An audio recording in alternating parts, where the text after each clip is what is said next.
Bon, j'avais dit que je vous ferais un Insomnia Club, le voici. Il sera pas très joyeux, c'est sur mes fêtes, un peu sur Noël, la période de Noël que j'ai vécue. Bon, c'est rien de très grave non plus, enfin rien de très grave, si, mais rien de très original. À savoir que mon oncle est mort le 30, le frère de mon père, et il y a aussi une grande tante, la tante de ma mère, qui est mourante, qui est presque morte aussi, on va dire. Mon père lui-même étant assez malade, alors il est pas mourant du tout, mais il a eu un AVC il y a quelque temps. Je raconte un peu ma vie là, c'est pour ceux que ça intéresse. Euh, et j'ai un autre oncle, le dernier qui me reste, qui a un cancer aussi. Donc c'est la bonne ambiance dans la famille, vous vous en doutez. Euh, et forcément, c'est des trucs. Alors, le truc, c'est que je suis pas. On a grandi, ma sœur et moi, avec nos parents et on n'est pas si proche du reste de notre famille. Que ce soit les grands-parents, alors il n'en reste pas beaucoup des grands-parents, il reste une grand-mère, mais les grands-parents, les oncles, les tantes, on on n'a rien contre eux ni rien, hein, mais c'est vrai qu'on les voit pas souvent. Il n'y a pas spécialement eu de clash. Il y a eu quand même des histoires, surtout du côté de mon père, mais c'est pas des histoires définitives où plus personne se parle ou quoi. Mais voilà, je suis pas très très proche de ma famille, donc c'est vrai que la mort de mon oncle m'attriste forcément, mais pas ça m'a pas remué au plus profond de moi, si vous voulez. Mais ça renvoie à la mort prochaine, enfin prochaine, à venir dans un avenir plus ou moins lointain de mes parents, et au fait que moi j'arrive presque à 40 ans, là j'ai 40 ans dans moins d'un mois, le 1er février. Pensez à me souhaiter mon anniversaire. Et ouais, ça pose des questions. C'est une période de la vie, oui, où la génération d'avant commence à mourir, quoi. Donc ça renvoie à tout ça. Et forcément, la mort de la génération d'avant, la mort des parents, qui, pour l'instant, les miens ne sont pas morts, hein, j'insiste, mais la mort, envisager leur mort, et aussi renvoie à envisager sa propre mort, parce que une fois les parents morts, c'est nous les prochains, à plus ou moins courte échéance. Et c'est des trucs, oui, forcément, qui travaillent un peu. Moi, en plus, depuis quelques années, c'est un peu dur à dater ce qui a créé ça, mais je suis devenu très hypochondriaque. Je suis très, beaucoup trop même, à l'écoute de mon corps, de la moindre sensation nouvelle. Ah, j'ai mal là, j'avais pas mal là avant, c'est probablement un cancer. Je focalise beaucoup sur le cancer depuis des années. J'ai en permanence pas. En vrai, je crois pas avoir un cancer, c'est jamais aussi clair que ça. Mais j'ai toujours peur d'être en train d'en avoir un, si vous voulez. C'est, je me suis renseigné un peu sur l'hypochondrie. C'est un peu, je suis au stade 1 de l'hypochondrie, c'est-à-dire je sais au fond que je suis pas vraiment malade, mais j'ai quand même des pensées parasites à ce sujet un peu en permanence, quoi. Et, et là, forcément, mon l'oncle qui est mort est justement mort d'un cancer du pancréas. Euh, Mon autre oncle, comme je dis, a aussi un cancer. Donc c'est des trucs, c'est des trucs auxquels je pense. Ça a réveillé chez moi des espèces de petites obsessions corporelles où je me check les aisselles, des choses comme ça. Et c'est assez dur à vivre, ça va, hein, tout va bien. Mais c'est vrai que c'est des trucs. L'hypochondrie, c'est un truc assez bizarre que les gens qui ne l'ont pas. Je pense qu'on a tous une certaine forme d'hypochondrie plus ou moins marquée, mais on a tous un peu peur de la maladie, quoi. Mais c'est vrai que les gens qui souffrent pas d'hypochondrie ont un peu de mal à comprendre le truc. C'est pas. Enfin, oui, on sait que c'est un peu un délire et que très probablement on n'est pas malade et tout. Et parfois, je vais voir des médecins pour m'en assurer. Pas si souvent en réalité. Et d'ailleurs, il y a beaucoup d'hypochondriaques comme moi où finalement on va pas si souvent voir le médecin. Euh, c'est plus un truc vis-à-vis de soi-même, quoi, une espèce, oui, d'obsession, quoi, de trucs qui nous obsèdent au quotidien. Et donc voilà, donc moi ça a réveillé tout ça. Il y a des périodes où c'est plus marqué que d'autres. Là, c'est une période où c'est marqué. C'est comme ça. Mais c'est vrai que oui, donc ça a créé des fêtes un peu particulières, quoi, parce que mon père était forcément très touché, même s'il parlait plus trop à son frère depuis un moment pour plein de raisons. Bon, oui, la mort de son frère est quelque chose qui forcément le touche et réveille. Un frère, c'est particulier parce que ça réveille des souvenirs très lointains. Ça peut réveiller des souvenirs d'enfance, des choses comme ça. C'est pas que les dernières années, quoi, si vous voulez. Donc, euh, donc voilà. Puis lui, il a encore sa mère. C'est la dernière grande parent, si je puis dire, qui me reste. et qui forcément est très touché aussi par la mort de son fils. C'est pas dans l'ordre des choses. Et mon père est touché par le chagrin de sa mère. Voilà. Enfin, donc ça crée un effet en chaîne qui était assez lourd à gérer pendant les fêtes. En plus, mes parents étaient chez moi, c'était moi qui organisais. J'ai pris le rôle de l'adulte, maintenant que je suis propriétaire d'un appart, donc c'était moi qui organisais les fêtes. Et, euh, c'était une blague quand je dis propriétaire d'un appart. Enfin, je suis propriétaire d'un appart, mais c'est pas pour ça que j'organisais les fêtes, quoi. Mais voilà. Et bon, après, c'est des thèmes, la mort des membres de la famille et tout. C'est des trucs où tu te retrouves, tout écrivain que je sois, ou peu importe. Finalement, on peut dire que des banalités sur ces choses-là. Je veux dire, la mort, c'est un des sujets les plus universels, si ce n'est le sujet le plus universel. C'est le truc sur lequel absolument tout le monde réfléchit en permanence. C'est finalement la nature même de la vie. Enfin, c'est le truc qu'on a tous en commun et qui nous habite tous, je pense. Donc, que dire là-dessus? Enfin, on se retrouve dans des situations là, à la crémation de mon oncle et tout, à avoir des pensées finalement très ordinaires, je pense, toutes macabres qu'elles puissent être. En fait, c'est des choses qui sont partagées par quasiment toute l'Assemblée, je pense, renvoyées à sa propre mort, voilà, comme je disais, la maladie, la souffrance. Je pense que comme plein de gens, moi, j'ai vraiment pas peur du tout de la mort. Je m'en fiche complètement. L'idée de mourir ne m'effraie pas du tout. Probablement parce que je suis athée aussi, donc pour moi, mourir, c'est cesser d'exister. Donc, à partir du moment où j'existe plus, il n'y a plus rien à dire, quoi. Je m'en fiche. Mais par contre, l'idée de souffrance me fait assez peur.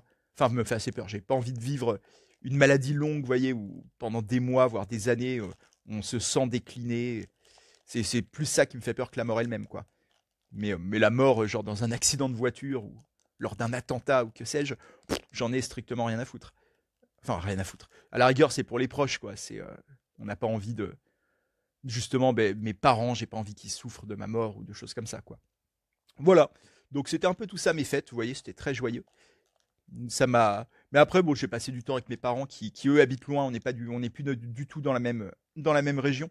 Eux, ils sont en Bretagne, donc on se voit moins souvent qu'avant. Donc là, c'était cool quand même de passer du temps avec eux, même dans cette ambiance un peu spéciale. Et, euh, et ma mère, je sais pas pourquoi, j'aime bien. Je suis comme vous le savez si vous suivez la chaîne, je suis un gros consommateur de produits culturels, comme on dit, que ce soit des films, de la musique, des mangas évidemment, des livres, plein de choses. Et je sais pas, j'ai toujours, comment dire, j'aime bien partager des trucs comme ça avec ma mère. Quand elle me donne des conseils, j'aime bien les suivre. Ça nous fait un sujet de conversation qui est pas purement un sujet sur la famille, tout ça. Mais voilà, et donc là, je me suis maté sur ses conseils. Enfin, c'est elle qui nous a forcé à regarder un épisode et après j'ai regardé le reste d'une série qu'elle aime bien, qui est pas du tout, c'est marrant, c'est pas du tout une série de notre génération à nous.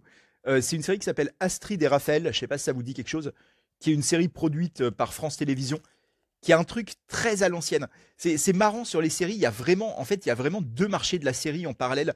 Il y a les séries, on va dire Netflix, les séries de gens de mon âge, voire plus jeunes, des générations 40 ans et moins, on va dire, qui sont des séries très produites, souvent très bien jouées, très bien réalisées, avec beaucoup d'ambition. Alors ça veut pas dire qu'elles sont toutes très bonnes, hein, d'ailleurs, les séries Netflix, il y a beaucoup de merde, mais on sent une espèce d'ambition qui passe déjà, ne serait-ce que par le budget, quoi. Et par il y a un truc même dès l'image en fait, on voit que c'est une série de ce type-là. Et il y a le marché parallèle qui ne nous concerne que très peu, notre génération, qui est les séries qui passent encore à la télé, qui passent encore sur TF1, sur France 2 et ainsi de suite, qui sont souvent des séries françaises, qui respirent un budget beaucoup plus modeste en général, et qui sont encore réalisées comme on les réalisait dans les années 90, quoi, en réalité. C'est souvent des séries policières ou des séries un peu de vie familiale, de choses comme ça. Et là, Astrid et Raphaël, c'est vraiment ça. C'est une série policière vraiment réalisée à l'ancienne, quoi. Sur une flic, Raphaël, qui est une flic normale, quoi, on va dire, un peu femme d'action, machin. Mais même pas tant que ça, ouais, c'est une flic, quoi. Et qui se retrouve à bosser avec une documentaliste de la police qui est autiste et qui est la Astrid du titre. Et donc, de là arrive la mécanique classique du duo, j'allais dire mal assorti, mais qui est en fait, elles s'entendent très bien. et de deux caractères très opposés et qui résolvent des enquêtes ensemble et ainsi de suite. Voilà. Et donc je me suis maté toute cette série un peu en mode communion avec ma mère, si je puis dire. Alors en fait, on a regardé que un ou deux épisodes ensemble avec elle, mais euh, mais le reste, c'était quand même. Je pense que si ça m'avait pas été conseillé par ma mère, j'aurais pas été au bout de la série, quoi. Et là, j'y ai été. J'ai regardé les 4 saisons. C'est une série quand même qui a 4 saisons déjà et qui est pas ouf en réalité. C'est pas une grande série du tout. C'est pas vraiment un conseil que je vous donne. Après, c'est assez agréable à regarder, c'est assez rigolo, on va dire. Mais je sais pas, j'ai consacré mes vacances à ça. Et c'était vraiment un truc un peu de partage avec ma mère, même à distance. Et parce que j'ai regardé après qu'elle soit partie de chez moi. Mais, euh, mais ouais, après, je me suis renseigné sur cette série. Donc, comme je dis, l'un des deux personnages principaux, et qui est vraiment le perso remarquable, on va dire, de la série, est autiste. Et l'actrice qui la joue n'est pas autiste, elle. Donc, ça a créé des espèces de polémiques que j'ai découvert sur Internet, que je peux comprendre. C'est-à-dire que c'est vrai que l'idée de faire jouer un handicap, alors je crois que les autistes en plus n'aiment pas trop qu'on parle de handicap pour l'autisme. Mais bon, on va dire l'idée de faire jouer un trait neuroatypique pour rester dans les clous par une actrice qui ne l'est pas peut être discutable. C'est-à-dire que on n'aurait pas l'idée de faire jouer un personnage noir à un acteur blanc, quoi. Et, euh, et là, pourtant, on le fait. Après, je peux comprendre. C'est-à-dire que je pense que c'est un peu compliqué de trouver une actrice, parce que là, en plus, c'est le premier rôle. Une actrice qui serait profondément autiste. En plus, le personnage est très, très autiste, si vous voulez. Euh, son autisme est pour le coup un vrai handicap au quotidien, quoi. Il y a plein de choses qu'elle ne peut pas faire à cause de son autisme. Elle a beaucoup de tics de parole, de choses comme ça. Donc, de toute façon, même avec une actrice autiste, le personnage aurait été surjoué. Ça aurait probablement pas été l'autisme exact de l'actrice, si vous voulez. Donc, je peux comprendre que le sujet. Enfin, je comprends la polémique, mais je sais pas quelle réponse y apporter, quoi. Je sais pas, moi, en tant que réal, si je me serais permis ça ou pas. Et c'est pas une question rhétorique, je ne sais vraiment pas. Je comprends les arguments pour prendre une actrice neurotypique, pardon, c'est-à-dire non autiste. Je comprends les arguments et je comprends aussi que ça ait pu agacer les autistes, les agacer, voire les révolter. Et il y a un côté en plus, alors ça c'est encore un sujet dans le sujet, on va dire, mais il y a le côté que l'autisme du personnage d'Astrid est pas mal utilisé à des fins comiques. Donc c'est pas vraiment, c'est pas de la moquerie. On peut pas dire que la série se moque de l'autisme, pas du tout. Mais oui, il y a des mises en scène qui poussent à en faire des blagues. Donc ça peut être mal pris aussi, d'autant plus vu que l'actrice ne l'est pas. Donc je peux comprendre tout ça. Et j'ai pas vraiment de réponse au sujet. Là, je parle dans le vide, hein. Vous connaissez Insomnia Club. Ne vous attendez pas à ce qu'il y ait une conclusion à tout ce que je dis. Mais donc voilà, ouais. Et c'est. Ouais, je sais pas ce que je pense que je pense exactement du sujet. Je vois que c'est un sujet problématique, je comprends pourquoi, mais j'ai pas de réponse à apporter à ça, quoi, vraiment. Mais en tout cas, et puis il y a le problème en fait c'est toujours un peu sur ces sujets-là, c'est toujours un peu le problème quand on va dire une minorité de manière très large est représentée dans une fiction et que les membres de cette minorité euh, ont des choses à y redire, ce qui est tout à fait normal et sain. Mais en fait, derrière, il y a quand même le problème, enfin le problème. Il y a aussi le sujet de la représentation, c'est-à-dire de la pure. En fait, des personnages autistes, il n'y en a pas non plus 1000 dans les fictions, alors commence à y en avoir quelques-uns. Mais là, c'est vraiment le premier rôle de la série. Elle est de tous les épisodes, de toutes les scènes marquantes et tout. Bon, ben, en fait, c'est plutôt positif quand même. Donc après, qu'on discute que ce soit pas forcément très bien fait, que ça aurait pu être mieux de prendre une actrice concernée, ainsi de suite, je l'entends. Mais je pense qu'il faut pas oublier de base que c'est déjà pas mal qu'il y ait une représentation à ce niveau-là, quoi. Et voilà, je n'irai pas spécialement plus loin là-dessus. Mais, euh, mais c'est une série rigolote, voilà. Astrid et Raphaël, si un jour vous avez envie de regarder un épisode ou deux. Je sais pas si les premiers sont vraiment les meilleurs. Enfin non, c'est sûr que c'est pas les meilleurs, mais je veux dire, bon, vous pouvez regarder les premiers si vous avez envie. Tout était dispo sur le site de France Télévisions quand je regardais. Voilà, j'ai passé pas mal de temps là-dessus. Je sais pas quoi vous raconter d'autre. Ça a été des vacances, ouais, comme je vous dis, un peu bizarre, voilà. Enfin, des vacances, des fêtes, parce que je n'étais pas spécialement en vacances. Là, je reviens, j'ai pris quelques jours de congé, je revenais de la crémation de l'oncle, là, comme je vous disais. Voilà. Là, j'ai des bouquins, j'ai 2 livres qui vont bientôt sortir début février, après mon anniversaire. Petit rappel. Je vous en parlerai, je ferai une petite vidéo juste pour parler des livres qui sont un peu ma version à moi des chairs de poule, on va dire. Je schématise en disant ça parce que c'est pas si proche de chairs de poule, mais des livres d'horreur pour adolescents. Je vous raconterai ça. Puis voilà, et puis la chaîne va continuer. Je pense que j'ai pas mal d'idées pour mes prochaines vidéos. Je pense que j'avais déjà dit ça et je l'avais pas spécialement fait, mais je vais essayer de faire de plus en plus de vidéos pas spécialement sur des mangas. Les vidéos mangas vont continuer, mais j'aimerais bien en fait faire 2 vidéos manga, une vidéo pas manga et garder ce rythme-là à peu près. Faire 2 tiers, un tiers. On en est très loin pour l'instant et je dis ça et ça se trouve dans 2 semaines, je me dirais ben non, je reste sur les mangas. Mais bon, on verra comment ça évolue. Là, la prochaine vidéo qui sera demain, d'ailleurs, je garde le rythme. C'est sur un one shot d'horreur que j'ai bien aimé, que pas c'est pas un truc de dingue, mais que j'ai plutôt bien aimé. Je vous laisse la surprise duquel. Et la vidéo d'encore après, je pense, je suis pas encore totalement sûr du planning, mais je pense que ce sera la semaine prochaine. Sera une vidéo à haut risque. Je vous le dis pour ceux qui écoutent les Insomniac Club, vous n'êtes pas très nombreux. Vous le saurez vous le serez en avant-première. C'est sur une série, je ne sais pas si vous voyez ce que c'est, Uzaki-chan Wants to Hang Out, qui est une série très ecchi, très centrée sur une héroïne à très gros seins, qui est dans des situations de drague, de trucs comme ça, et qui a fait, je ne vais pas dire scandale, c'est un bien grand mot, mais qui est un truc sur Internet, ça se fout beaucoup de la gueule de cette série. Plutôt de l'animé d'ailleurs, plutôt que du manga. Le manga en lui-même fait pas tant parler que ça. C'est comme souvent d'ailleurs, c'est généralement les animés qui font parler, les mangas, tout le monde s'en fout.